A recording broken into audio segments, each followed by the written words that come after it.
Welcome to the Excel in Retirement podcast, where we help good people make wise financial decisions so that they can excel in retirement. Today, actually, we're going to be talking about freedom, which we all appreciate and want to keep. But what if you could create your own freedom? Well, today, as usual, our guide is David Treese, a financial advisor who shares his expertise to help you achieve greater peace of mind about your finances today and have the information you need to create a plan for your future so that you can excel in retirement. I'm the host, Andy Traub. I'm excited to hear about the different ways that we can create freedom in our lives, David. So thank you for leading us in this. I love this topic. I love this idea. I love freedom. I think it's something we often take for granted, sort of in our country. But I think with finances, most people don't feel enough freedom. So the Yes. idea that you could create your own freedom instead of it sort of being given to you, and that you maybe have to create your own freedom because otherwise you won't have it, is interesting. So tell me, how often do you think about freedom when it comes to your money? Is that kind of a driving force behind what you teach people?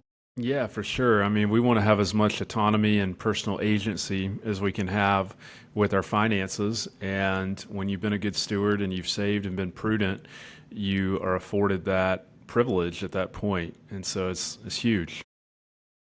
I think it's interesting as people talk about money, they do, a healthy question asked sometimes is why. Yes. So, you should brush your teeth. Why? And then they'll have a good answer, right? You should take a shower. Why? Right? You should drive on the right side of the road. Why? These are all, but oftentimes people say, you need to be good with your money. Why? Right. And it's like, well, so you get more. Okay, but why? Yes. You know? Yes. And I don't think that people talk about or think about, and I certainly wasn't taught as a child, hey, one of the greatest benefits of being good with your money is freedom and the different kinds of freedom that creates for you. Right. But also, and I'd love for you to speak on this for a minute, is what about people who have a lot of money but still don't feel very much freedom? Yeah. How I do you was see that? actually I was watching a video on social media last night actually, and the guy he was being interviewed, he's a wealthy guy that's been successful, and he basically was like, people worry as much about $1,000 problems as they do about $100,000 problems, and his point was that the worry doesn't change. You're still going to worry. I know Mm, that's probably not the best thing and not what we should do, but our tendency is to worry. And so his question was, would you rather worry about $100,000 problems or $100,000 issues versus $1,000 issues? yeah, And I think we all could answer that pretty accurately that we would want to do the $100,000 problems, right? And yeah, so yeah. the I think there's always the enemy is there to try to make us worry about things when we don't necessarily need to worry, and being able to put that in its place is the skill. Well, and let's begin with this, which is that I had this thought last week. I saw a random blue jay. They stick out. They're beautiful and bold and memorable. And I was reminded of the verses that talk about when look at the birds of the air. And that verse is about, hey, I will take care of them. I take care of them. I will take care of you. And I also think that it's fascinating how much freedom we don't experience oftentimes because we are simply in a habit of worry and not remembering that we have a God who wants to take care of us. Meaning, Yes. I don't want my kids to worry because I will do whatever I need to do to take care of my kids. Right, right. And how much more perfectly does God love us than I love my kids? Yeah, You know? absolutely. Absolutely. We have to have the tools and acknowledge what's going on, recognize it. My friend Jason says we want to recognize what's going on. We want to renounce what's going on when we're told those lies, and we want to replace it with truth. So we recognize, renounce, and replace with truth. And that's huge to be able to combat those lies that we're often telling ourselves.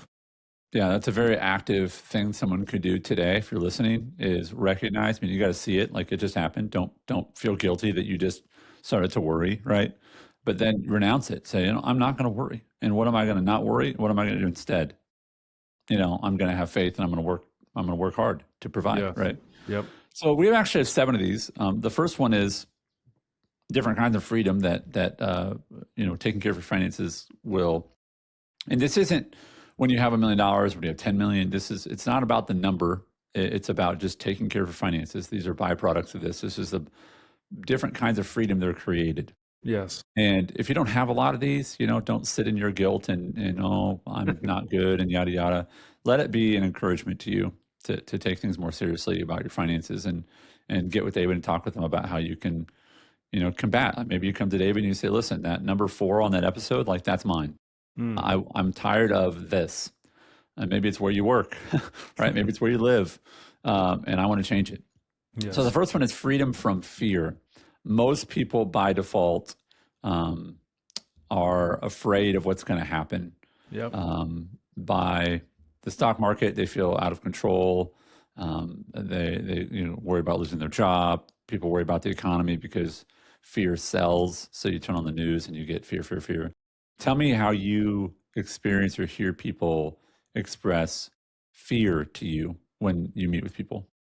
I think in today's environment, fear is normally expressed in a political perspective. That people Interesting. are fearful about what's going to go on with this politician or what they're going to do. And, fortunately, obviously the president, whoever it is, and our legislators impact a lot and they move markets. But luckily, their impact for us isn't always as impactful as we think it's going to be or can Yeah. be. So, Or as they say they're going to be. I can do right, this. right, Okay. right. And so a lot Right. of it, I think our founders had divine help with Mm. preventing a lot of that, which we have a lot to be grateful for there. But that's normally what we hear. And then again, we've talked about this on past episodes, but people fear running out of money, and it doesn't matter what amount of money they have. People often cite worrying about whether they're going to have enough money. And even if they have several $1,000,000, that's still a common theme. And people never want to be a burden to their kids. That's the other thing that we hear sometimes. And then I would say those are the three biggest ones. They're worried about governmental action and what that means, and they're worried about running out of money and being a burden to their kids. In reality, what I think they should be worried about is paying more taxes than they need to, Mm. which I know I'm jumping the gun. We'll get to that here in a little bit, but that's something that we have some control over, Yeah. oftentimes. Yeah. Yeah. The next one is freedom from mental weight. And Yes. essentially, this is that as you're listening to this today, there are things when you woke up, there are the things you just woke up with. You started thinking about, like, they met you when your eyes opened, whether you wanted to meet them or not, they were there. And those are the things that sort of, I woke up thinking about this recording. I woke up thinking, okay, I want to prepare and I want to do a good job and I want us to have a great, recording session today. That was, one of my main priorities, right? But a lot of people, they have this mental weight. We only have so much space to think about so many things. They just have this massive mental weight about money. So do you have clients who just are burdened by money a lot? I think so to a degree, but I mean, a lot of times the people that are coming to us have accumulated, and so they have capacity, and Right. so they are afforded the luxury of not having to worry as much about things. But what we do to try to alleviate that is our approach is always education first. It's not product first or trying to sell you something per se. And so, what I think that helps people do is they can finally understand their Social Security, their taxes in retirement, their investments, and their retirement income. And so, when you do that education approach first, I think that can remove a lot of mental weight because with more knowledge comes more power. And I think a lot of people are lacking the knowledge, and so it's humbling when people come to you for help with those things. Absolutely. Yeah. Well, the next one is huge, and it's, we sort of alluded to it a little bit, but it's the freedom of control. And this idea is that we have a dignity of choice, that we, and this is, I think, woven into the American sort of experience, that we don't really like to be told that you have to do this, or you have to drive here, or you have to park here. We just don't like to be told what to do. Right. And when you have your finances in place, you have a freedom of control, of autonomy. Yeah. And I actually went to do a little Googling research because I love that word, but I wanted to understand a little bit more. And autonomy, we don't use it a lot in our sort of day-to-day language, but it's the right or condition of self-government. And essentially, it's just that you get to choose your own path. And so when your clients are informed and they're engaged in their financial future, give me maybe an example of things that people who have their finances in order, what is an example of autonomy that they have or exercise that others can't? Well, when you've taken the time to try to get your house in order, you have control over your emotions because you know what's going on. So you don't have to worry when you're sitting around the table and you're talking to your family at Christmas or Thanksgiving and they're talking about this or that or the other. If you don't have a plan in place, you don't have freedom of control. When you have a plan in place, you're controlling your outcome as much as you can, and I think that's the responsible and the prudent thing to do is to try to control the situation. And by doing that, you're making accommodations for what has been entrusted to you so that you can be a wise steward of it. And I think when that happens, you tend to have more success because you are taking proactive steps. You know, when you're not doing anything, you're not going to be successful. But when you start taking the first step, everything starts to unfold for you and work out more so. Absolutely. You know, the other way of looking at this is not just that you have freedom, but you have freedom from external control. And Yes. so what it says is, you know, and this is just a simple example. You know, I live in the state of Tennessee. I didn't want to live in the state of South Dakota anymore 11 years ago. Not because I didn't like the people. It mostly was just weather. It was just as simple as that. I did not like being inside 6 months of the year. And it's, you know, people kind of joke about the weather, yada, yada. But, you know, it was the the winter before we left, the month of February. So we moved in June. The month of February, the average temperature in my town, the average temperature was below zero That's crazy. for the whole month. For the month. It's not Yeah. like, oh, it's going to get cold tonight. Like it was that for a month, right? Yeah. And that was normal. And so again, the idea of freedom or autonomy is to say, then don't live there. You Right. know what I mean? Right. Or people don't like the taxation or the politics of wherever, like then don't live there. But a lot of people can't make those choices about their finances because they're not in a place to do that. So that's an example of autonomy. This next one is big, so I'm just going to say it and then you can run with it. But it's the idea of the freedom of over-taxation. And the key Yeah. word there is over-taxation. So we have to pay for everything. We have to pay taxes. The question is, how can we not pay too much? Yes. Right? So talk about that.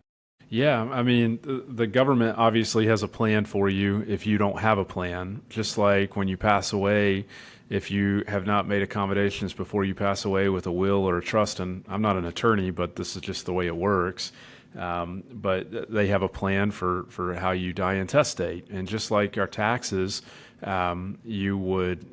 have a plan for you. So most people that we interact with have used qualified accounts like IRAs and 401ks to save for retirement. And so if we don't have a plan for how we're going to pay the taxes on that, the government has a plan. And their plan is when you get to be either 73 or 75, it's either 73 or 75 for most people, then you're going to be required to take what's called a required minimum distribution. However, you can pay the tax before then if you wanted to. And the other thing is you're kind of rolling the dice in some capacity because you're almost betting that tax rates are going to be similar or lower than they are today when you start taking taxes out in your 70s. And so you can take a more proactive approach and figure out how you could systematically take money out of your tax deferred accounts, maybe over 5 to 10 years once you're 59 and a half, and pay some of the tax on it and put it in a tax-free position. And you're controlling when you're paying the taxes on it as opposed to letting the government mandate when you pay the taxes on it. And so that's one way, and that has the potential to tremendously help you. Even if tax rates stay where they are, it could save you potentially in RMD costs down the road with greater appreciation in your accounts. And then, God forbid, taxes go up, it could certainly help you. And then if leaving money to the kids is important to you, that could help them as well. Yeah. I want to reiterate a point you made, which is the government has a plan for you. And part of that is unavoidable. Like you will Right. pay tax on your money. Right. But when you pay taxes, right, your estate will be transferred. The question is how. How will it be transferred? How long will it take to be transferred? How much will be, how many fees will be applied to the transfer of that estate? Yes. Is it 0, or is it 6 months, or is it 6 years and it's 20%? Right. Because you're in probate, right? If you don't know what that is, Google it and avoid it. Yes. You know, um, there is a plan, right? There is a plan for your money by default. Okay. It's sort of like this, and this is maybe a silly analogy, but if I don't cut my grass, the city has a plan for my grass, which is they'll send me a letter, say, cut your grass. They'll send me another letter and say, cut your grass. And then they'll send out a company and they'll cut my grass and they'll send me a big fat bill. Is that really the way it works there? Yeah. If you Oh, don't cut your grass, eventually the city will come and say, it takes a long time. yeah. We're talking like a foot and a half, you know what I mean? Okay. But at some point, the city will say, hey, you're not taking care of your property. We have to come fine you, or we're going to send someone and then you're going to have to pay for it. Interesting. Where I used to live in South Dakota, you had 24 hours to clear your sidewalks of ice. Wow. And if you didn't, the city would kindly do it for you and then send you a bill. And it was a safety thing as much as anything else. I mean, that's why the city does that. It's not because it's ugly. It's partly, but it's also because this critters like to live in taller grass and ticks and so on and so forth. So, where I was in Sioux Falls in South Dakota, it was, people need to use the sidewalks, so you got to clear them off. You're in charge of that. No different than if a sidewalk was cracked. Yes. You can either get it fixed or we'll fix it. We'll send you a bill. The government has a plan for all of your money. All of it, right? Even before you get it, they touch it, Yes. right? Okay. And those plans will change, whether it's tax rates or other opportunities. So have a plan, and that's over-taxation is where you could find yourself.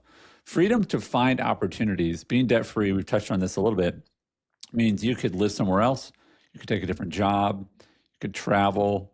You could have a new hobby. And you mentioned one that I thought was beautiful, is spending time with. Yeah, your family, and also I think what being debt free allows for too is if a recession happens and the company's laying off people, if you're stacked up with tons of bills, like that really stresses you out. But Yeah. if you have limited debt or no debt, you have a lot more freedom. And if something does come up like that, you have the flexibility to accommodate it potentially. And so I just think that's huge, being able to not be in debt. That is a awesome thing. Yeah. I mean, I see it firsthand.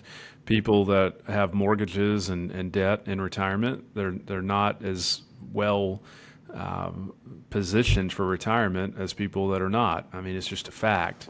And so the more opportunities we have, the other thing too is like if you have equity in your house, you've got more flexibility too, and being able to borrow against that if you needed to in an emergency potentially.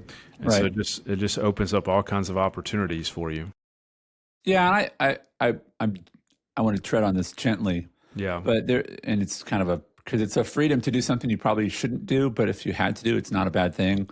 And you touched on it, is if you, like, I think everyone should have a home equity line of credit.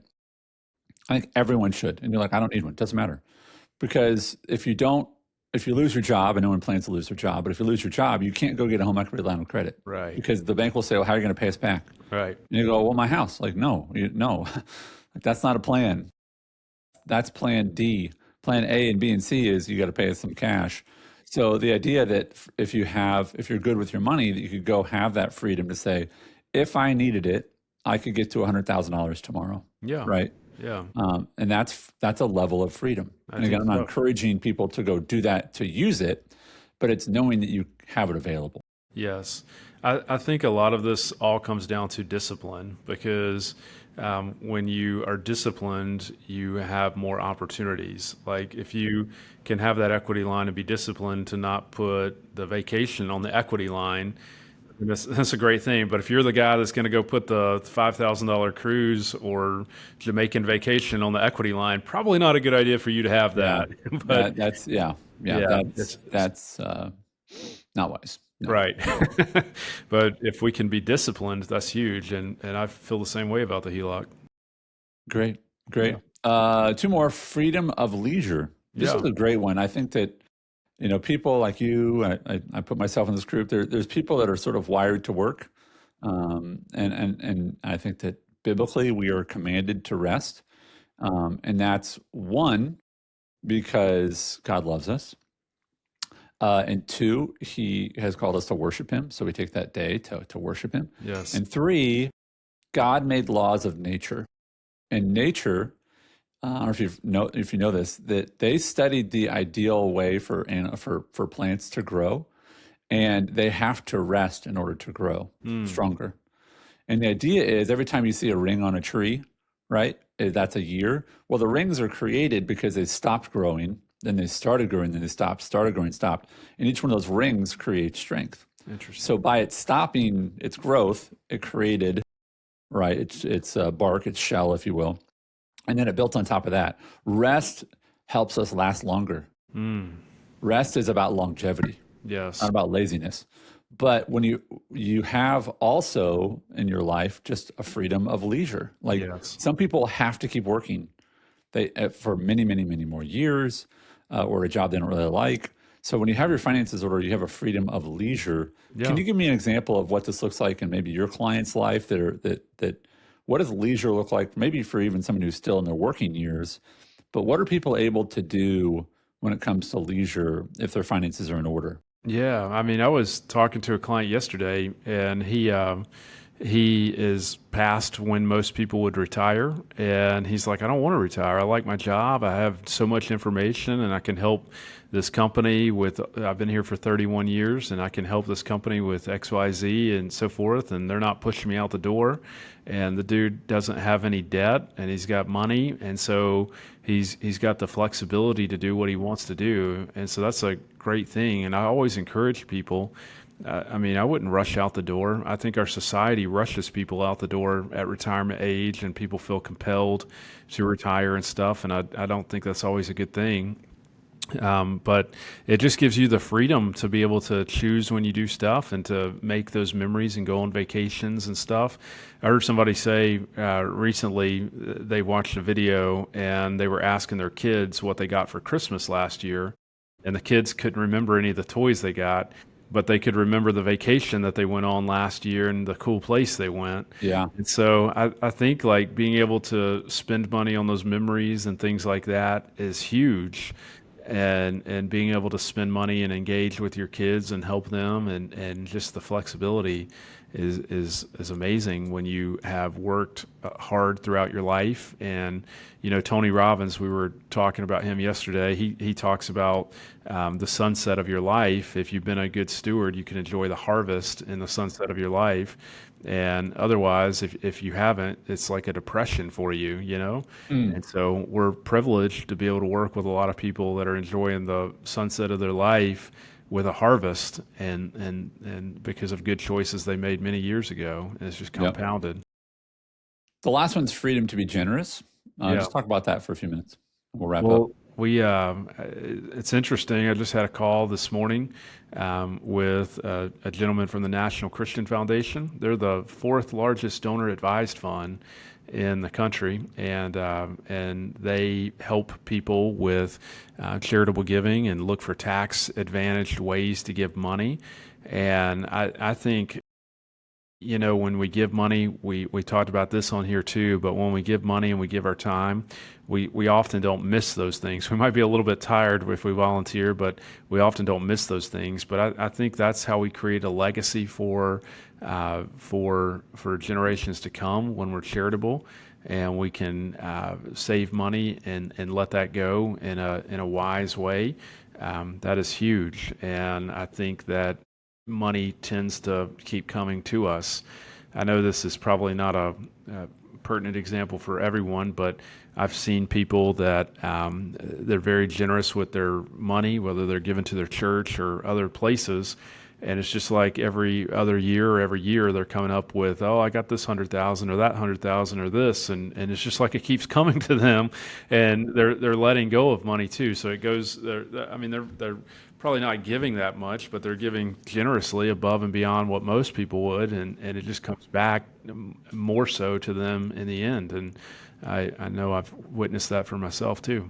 That's beautiful. I think a lot of people want to be more generous, Yeah. and it sort of bothers them that they can't be. And I think there's a lot of different motivations to make more money. Sometimes it's stuff, right?